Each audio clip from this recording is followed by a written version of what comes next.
Hello everyone, we are from group 6 and in this time we're gonna talk about cultural conflict in the deep side.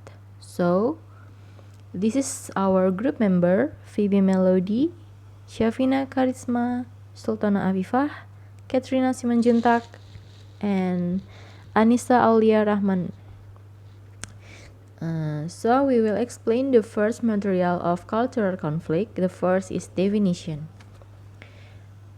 Cultural conflict is a dislike, hostility, or struggle between communities who have different philosophies and ways of living, resulting in contradictory aspiration and behaviors.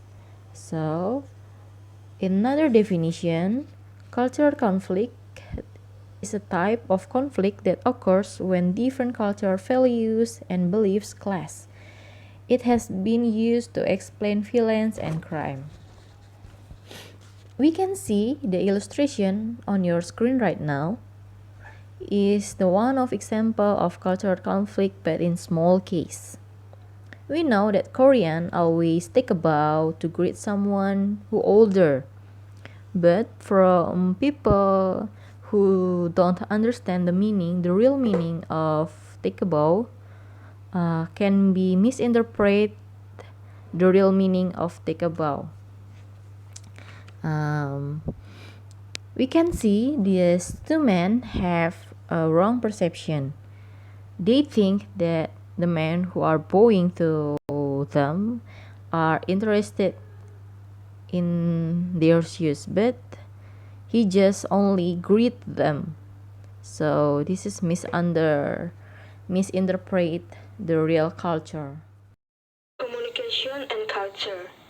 Intercultural communication is communication between members of different cultures. This definition is simple, but the process is complex. Intercultural communication involves differing perceptions, attitudes, and interpretations. Cultures do not communicate, individuals do.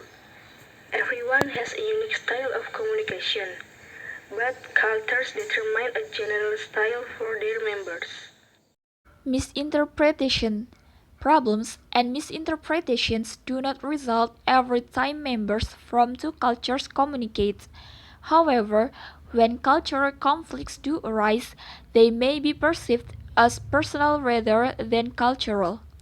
Example of misinterpretation in multicultural society. A young woman from one culture is looking out of the window and sees a male acquaintance from another culture. He signals to her by puckering his lips. She quickly looks away from the window. Later, she ignores him. He is confused and she is angry.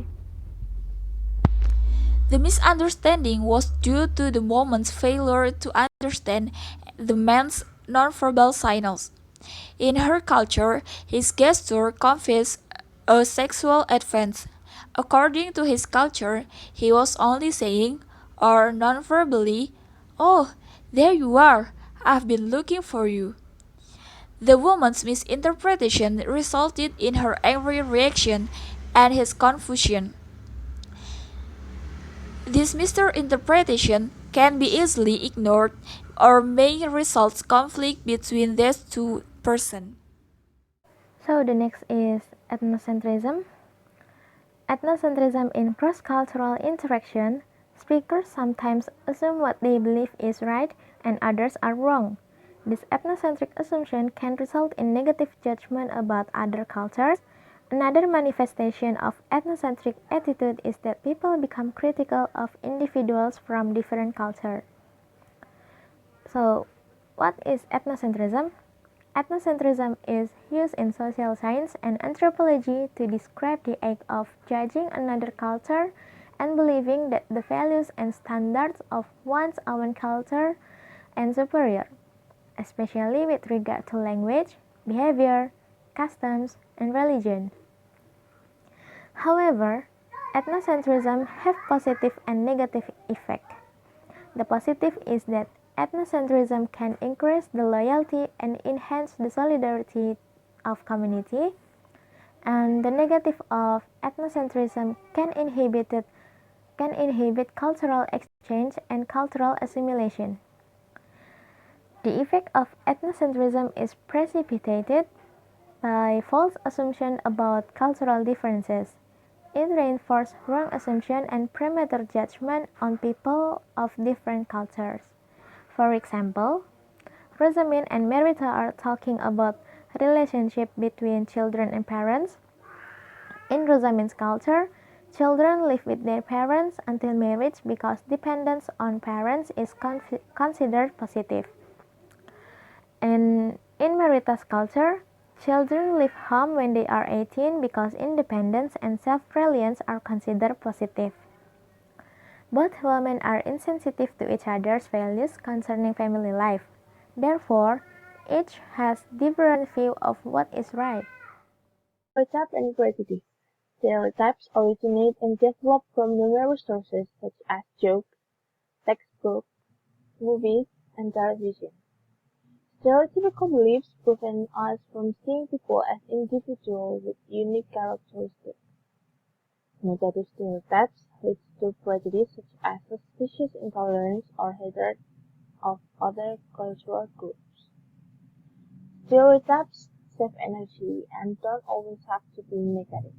What we should keep in mind is that stereotypes are generalizations and make reference to broad characteristics that in no way represent a full picture of that group or individual. As well, prejudice refers to the beliefs, thoughts, feelings, and attitudes someone holds about a group. A prejudice is not based on experience; instead, it is a prejudgment, originating outside actual experience. Prejudice refers to biased thinking. Prejudice often speaks to us and are a part of a negative attitude. Having stereotypes is a normal and social response while prejudice implies a negative connotation. Even prejudice can lead to hatred, discrimination, or even war.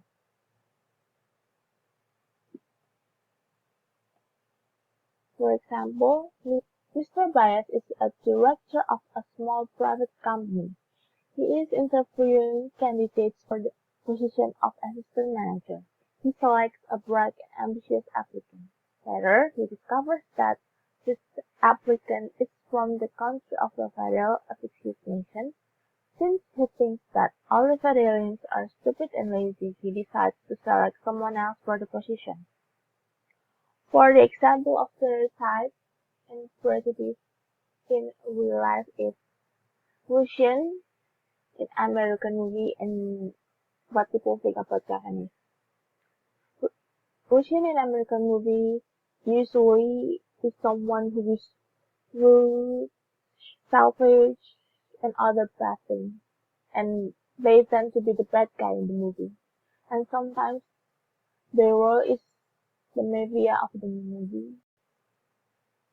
As for the Japanese, from Indonesian soap opera, Japanese is always graceful, kind, and well-mannered. Well, it is because the Japanese state picked from is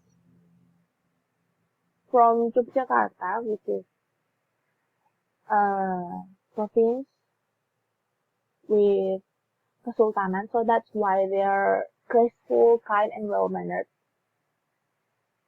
When not all Japanese people are like that. How to avoid stereotypes? Educating others is one way to try correcting misperceptions. Individuals need to become fully aware of their own preconceptions, and establishing personal relationships with individuals from different religions, cultures, or races may be the best way to break down stereotypes and prejudice. Thank you for listening our presentation.